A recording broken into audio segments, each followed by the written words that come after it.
You are listening to Finding My Way, a podcast where we interview students and faculty of various disciplines to help prospective students learn more about the fields that they are interested in.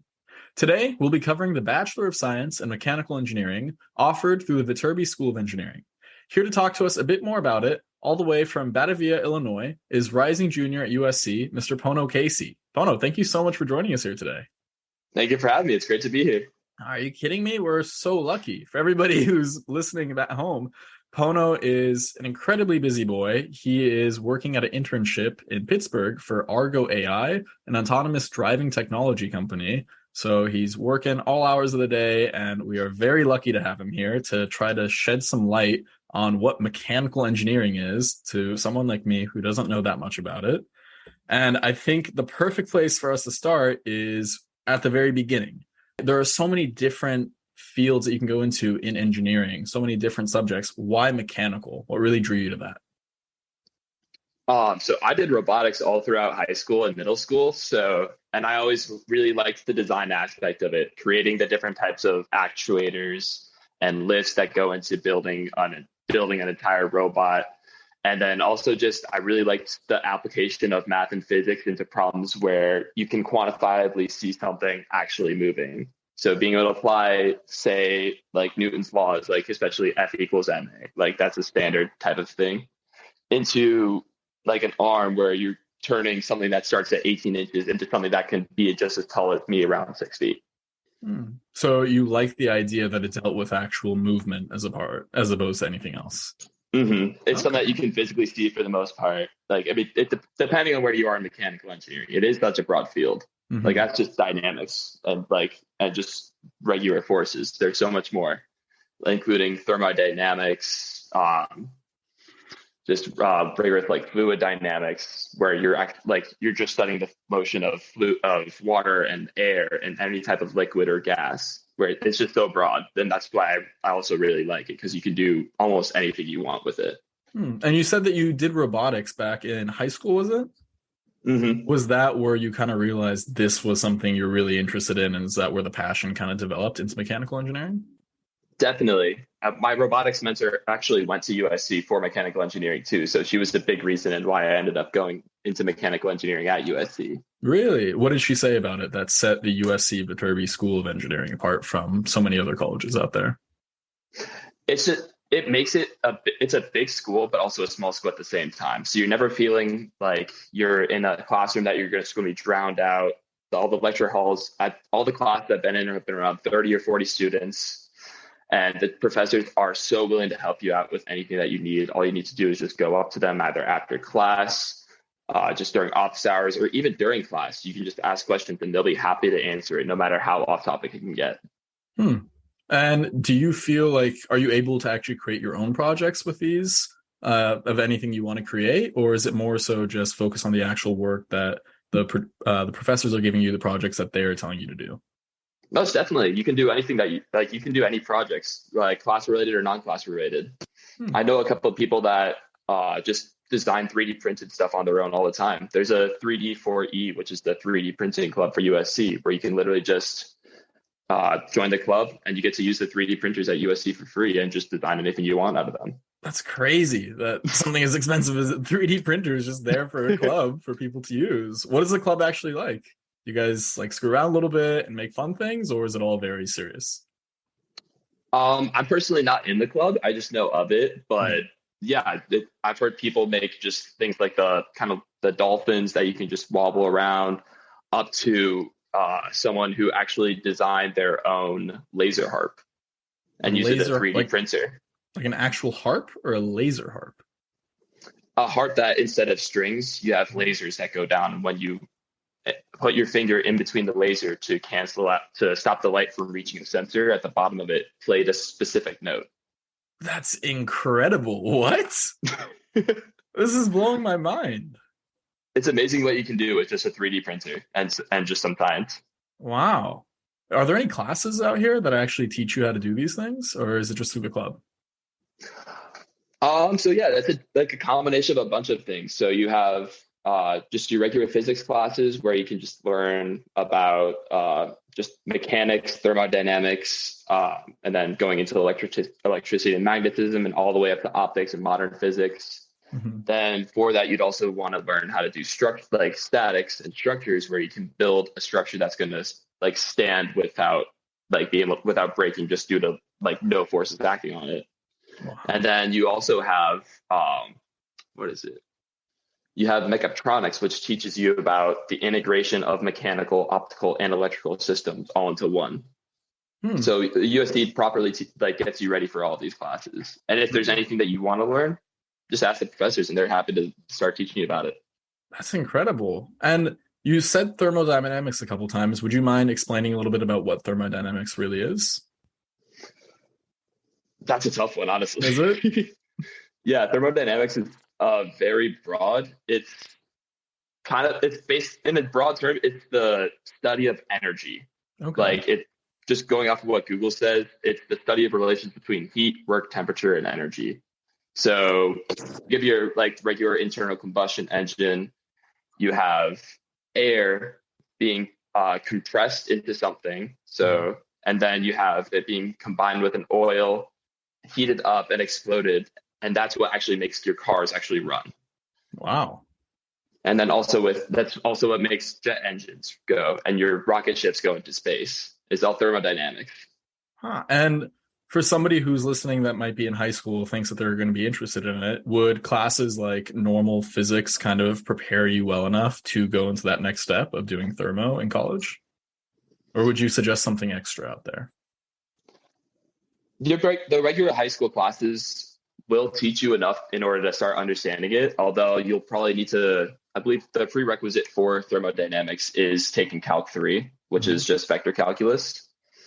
But otherwise, yeah, like it's going to be a hard turn into thermo. It's a pretty hard class, but otherwise, like you don't need much else other than just a standards physics class and some math in order to do it. Because the way I teach the intro at USC, it's very conceptual and very kind of, you can learn it just by looking at it. So is it more formula based and like, as you said, calculus based as opposed to more physics? It's a little bit of both. So it's very formulaic in a sense, but you have to know where those formulas come from and how to get them. Because there's a bunch of different formulas that apply into thermodynamics. And you have to know the math on how to solve them, but you also have to know the physics on how to get those formulas in the first place. Okay. Now, I was say, if you have a refrigerator system, you don't want to be using a formula that would apply to a jet engine for it. You have to know which context and which type of variables you need in both scenarios. And is that a general trend in the mechanical engineering major where it's very heavy on physics, math, understanding those formulas, or does it also touch on other disciplines? Definitely. It's very heavy in the math and physics aspect of it. You get a little into computer science, but not very much within the typical USC mechanical engineering degree. So in difference to where high school physics is very like you're solving problems with just given numbers and you're just given a formula sheet and you're told, all right, this formula applies to this situation. This formula applies to this situation. Just figure out which number correlates to which variable and just go from there. All you're doing is solving in variables in here. They don't really give you a lot of numbers. So you actually have to know the physics on what actually goes into these math problems. So do you actually get to relate these math problems to the real world significances and seeing how they are directly related to these problems? Yeah. So in my AME 201 statics class, which is the study of rigid bodies, basically when the sum of the forces equals 0, the final project is creating a static structure and then using math to solve what type of forces are being applied to it, how it's staying, how it's not moving, and what other forces could be applied to it before it breaks. So my team, we built about, I'd probably say a foot, no, not foot long, sorry. About an 8-inch popsicle stick just beam using a truss system, and we were able to hold up about 16 newtons of force at the end of it due to just solving with math. We were like, all right, we want something that's going to be 8 inches long, and we want to see what the max force is that we can apply at the end without having the other end break. Huh. So it sounds like the classes are very hands-on in a way where you actually get to play with all the fun machinery and actually see these theories and laws in action then. Mm-hmm. Definitely. It depends on the class as well. Some of the classes are more lab-based and some of them are very lecture-heavy. Okay. So say like your classical dynamics class, it was very lecture-heavy and it was just a lot of, all right, here's your homework, solve the, like they give you a picture of a system and they say, okay, solve for the forces in the system. Versus something like mechatronics, which is an entirely lab-based class where the lectures are basically just teaching you how to perform the lab. And as far as the other classes go, or do you have any discussion-based classes as well out there where maybe you guys try to disprove each other's ideas about maybe if something would work or not? I haven't had too many of them, to be honest. Okay. They are probably out there. I just don't know of them. That's fair. How about the actual work? Because for everybody who doesn't know, Pono and me like to study together when the school year comes around. And this man works harder than anybody I know. Any time of night you see him, he's got his headphones on, working on some incredibly complicated looking problem. Why don't you shed some light into what the actual workload is like? Yeah, so it's definitely a heavy workload. I mean, as you like, mechanical engineering and just engineering in general is one of the, I guess, you could call it one of the hardest majors out there, or it's at least one of the ones with the most workloads. It definitely requires a lot of work. I'd probably say you're doing at least 2 to 3 hours of homework for each class at least. So yeah, I think as long as you actually do the homework though, you're pretty much good on the exams and the tests, because all the exams and the quizzes and any type of stuff like that is very directly correlated to the homework exams or the homework assignments. Okay. So what is like, sorry. No, like what does the typical day look like then? Like in this major, when you wake up, by the time you go to bed, managing a social life, like what does the whole day really look like for you? Well, you start with a coffee. That's first off. Need a little caffeine boost, huh? Of course. No, but it's usually starting out with that. Then you go to classes for a good amount of the day, at least 4 to 5 hours a day, depending on your schedule. And then I try to finish my homework by 7 so I can have at least a social life in the night. But the way the weekdays work, it's usually do homework as much as you can Monday through Thursday this week and have a social life Friday, Saturday through Sunday. So you might not be going out a bunch of the nights on Monday through Thursday, but Friday through Sunday, if you can get your stuff done, you can still have a life. And are you still able to maybe join other clubs or social groups on campus? Definitely. Yeah. I'm a part of the professional engineering fraternity, which is also a really big help in the homework that I get. But also I was part of a couple of different design teams as well. So you definitely have a lot of time at your hands if you have good time management skills, which you will learn being in this major. Okay. And what is the engineering fraternity really like for you? And what's the name of it? The name of it is Theta Tau. Okay. So it's about 60 people. It's a really good kind of just brotherhood of both men and female. It's a co-ed fraternity, and it's really there as a support group for you, but also as just a social group as well. So you have a bunch of people that you know in class. You can talk to anybody that you want across majors, kind of learn what they're doing, get a little bit more skills, and just have a good network of people to lean on when you need to. So I've done so many homework assignments and like a lot of take-home quizzes with these people when it's allowed. And it's just amazing to have, because I don't think I'd be doing as well in the major as I am without that group. It's really important. We had another guest over here, George Michael, telling us a little bit about bio the other day. And his biggest advice was form a community around yourself where people around you are doing the same work as you, and you guys are all kind of struggling together. So it sounds like this fraternity is something that really helps because everybody's going through the same hardships. You guys are all engineers. You're coming across like most of the same classes and everything. So to be able to have those people around you that can support you, can help you, tutor everything, sounds incredible.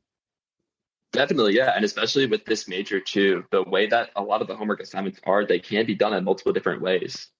And everyone has their own idea on how it can be solved. And from there, it's just working together, and it makes everything so much more easy. What's that like, having a problem that you have like multiple different ways of doing it instead of most classes where just like there's one cutthroat way to get it done? It can be a little annoying at times. I'll say that, but Mhm. I think it's really cool because it means that it's not completely formulaic. There is multiple ways to go about it, and it's just one person may think one way, another person may think another way, but they can both get to the same solution, which I Mm, find really nice, really cool. for sure, yeah. So now that you are entering the second half of your college experience, you are on the way out now. Do you feel like there were any misconceptions that you had about the degree that now you can look back at and you're like, oh, wow, this really wasn't how I thought this part would be, or this was so much better than I thought it would be? Ooh, that's a good question. I def one of the big one of the big things about mechanical engineering a lot of people think of immediately is cars. Hmm. And I will say it's a lot bigger than just the automotive industry. You can go into so many different industries that I didn't even realize because I thought it was basically just okay, it's just the physics and just physics of motion, and all you're doing is just solving problems that are like okay, what can make like a robot lift a water bottle or something like that. But it's just so much more than that. It teaches you just general problem solving skills. You can go into any type of industry with this. Like, say, you can go to automotive, you can go to aerospace, you can even go into business if you wanted to. And are those the main industries people go into? Like, what is the common job to get with this degree? If people mostly get degree, if people mostly go to jobs straight after this degree, or do they normally get some higher level, like a master's or PhD, before they start working? So that's really dependent on the industry that you go into. A lot of the mechanical engineering majors that graduate with the bachelor's usually just go straight into the industry, just because that's enough to get you into most jobs that you want. The only Hmm. ones that really want you to have a master's are going to be stuff like going into rockets, like with the Jet Propulsion Laboratory at NASA, or something very complicated in the aerospace industry, or even in like maybe a robotics field where some of the classes that are on control theory only go into master's programs. Hmm. What about for you? What do you feel like your little trend is going to take you? I don't know, to be honest. I'm still figuring that out. Ideally, it would either be something in the aerospace or the robotics industry, just because I feel really close to both of those. Hmm. What is it about robotics that it's just like it works for you? It's just, I feel it's the diversity that it gives you because you need to know so many different things, but at the same time, it like it's very satisfying because you get to put all this work into something that's very tangible to see. Like I'm working at Argo AI right now. And that's technically a robot because it is something that you are programming, putting a program into, and then having it drive a car Hmm. without an actual like driver in it. That's really cool to me, and seeing that being tangible. Yeah. And I guess yeah, I couldn't. It's just a really big passion of mine. I really love it. And where do you think the field is going to be in 20 years from now, if we can even think of that? The autonomous vehicle industry. Just everything about mechanical engineering. What do you think it's going to be like 20 years from now? Do you think we're still going to have cars? Do you think they'll be flying? What do you think is going to happen at that point? I don't think we're going to be at the point where we have flying cars, just due to the trend that at least like regular like infrastructure is taking, because that takes a lot of infrastructure to move away from just regular cars to like flying cars. Hmm. But I do see it being a lot more advanced. There's probably going to be a lot more automation, and I feel like we're going to be going more to a type of system where it's making the driver not have to do as much, if anything at all. And not even just in terms of like a computer science or an AI type of thing, like developing systems where all you have to do is just touch something and it'll break immediately if you're in that situation. I feel like we will be on Mars pretty soon though, dude, Yeah. at least that. Right. And I mean, if you're one of the front runners out there creating it, why not? That's an exciting field to be in. I'd be very happy to. Yeah.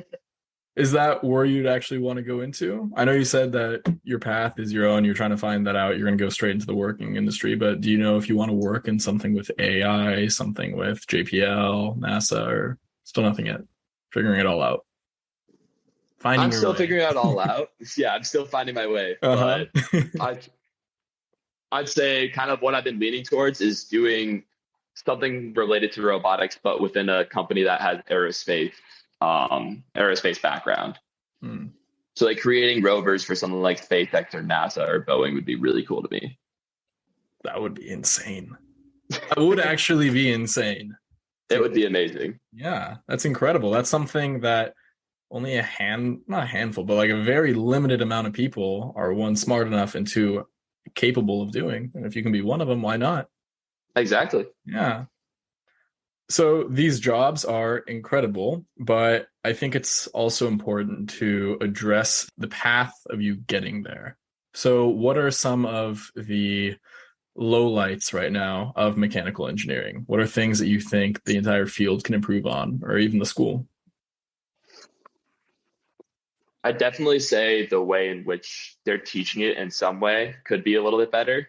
Just because with some of the classes, it's very dependent on on the professor you have. If you get a good one, you're going to do great. But if you don't, it's really hard to self-teach yourself some of these concepts. But in the end, it's just trying to grit your way through it, and from there, just you have to be really good at problem solving for that. And I don't feel like they do enough to teach that. Just in general, like throughout the entirety of it. That's why you have to go to or become something like a design team or something like 3D4E, where you're applying it on your own. This way you're kind of getting more of that real world experience rather than just the class experience. I think I'm a little bit unfamiliar about those. So you said design team and what was it? The second one? Or just like the general like 3D4E clubs where you're just making your own like stuff out of 3D printed plastic. Okay. So it's like you have to put in the extra work at the end of class to make sure that you're really understanding it. And sometimes being in the classroom and learning it isn't enough. You have to actually apply it to your own studies. Definitely. Like you can learn as much as you want about like mechanical system just from a class, but if you can't actually apply that into the real world, like it's basically useless knowledge. All you can do is basically say, oh yeah, no, I know how to solve that problem in math, but like not everything is a perfect ideal system. You're going to have to learn how to deal with stuff that's not exactly 100% efficient. Hmm. And what kind of people do you think are capable of actually making it out of this degree, doing well and landing a good job at the end of the day? I'd say you have to be very patient and you have to be really good at thinking outside of the box, which this major does help teach you a little bit. It's basically everything that this major teaches you is about problem solving in essence. So that's what you're going to really strive for this if you're okay with doing problem solving and if you're okay with not every answer being given to you. So like you have to be willing to suffer a little bit, but if it's something that you love, suffer a little bit, but it really pays off in the end. Okay.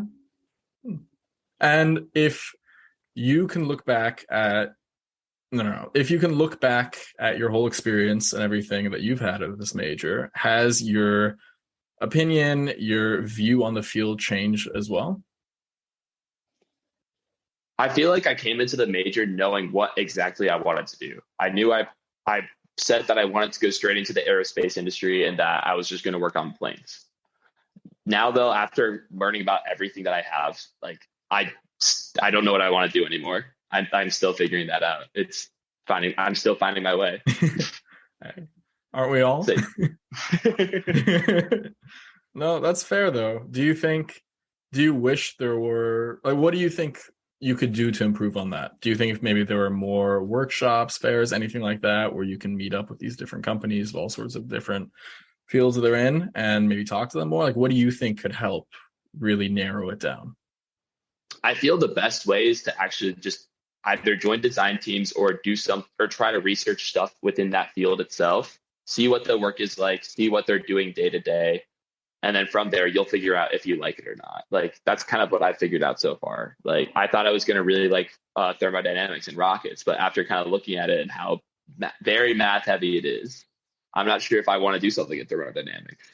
But I've also started getting more into stuff like structures as well. Like, I didn't think I'd like bridges as much as I do, but it's actually a really cool concept, especially with just like mixed composites and making a new material out of just like two regular materials to make something stronger. And what advice would you give to somebody who, say it's baby Pono, it's little Pono in high school in that robotics class, unsure about what he's going to do, but he doesn't have that mentor in the robotics lab telling him, hey, go to USC, this is what's going to happen, these are the programs that are going to be great. What kind of advice would you give to somebody out there who they know that this is what they want to do. They love robotics, they love engineering, but they don't know how to get to that next step, and they're scared of it. They're scared of all the math. They're scared. What kind of advice would you give them to get over all that? Stop being scared of the math. Yeah. It's good, especially if you're in mechanical engineering. It's just something that you're going to have to get used to. But in general, honestly, it's just kind of embrace everything. Be like, look into everything with an open mind, and just do a bunch of research, because you'll end up figuring out what you'd like based off of actually doing it. If you try stuff, it's better to try something and say, "Oh, I didn't like that. Time to move on to something else," rather than saying, "Oh, I never tried it. I'm not sure if I would like it or not." Good advice. Yeah, very wise advice. Well, thank you so much for joining us today, Pono. I feel like it was really nice learning about mechanical engineering, and I think there are definitely a lot of people out there who are going to take a look at this and be like, this is a field for me, or screw the math, I cannot do this. Well, it's been great being here. Thank you for inviting me on.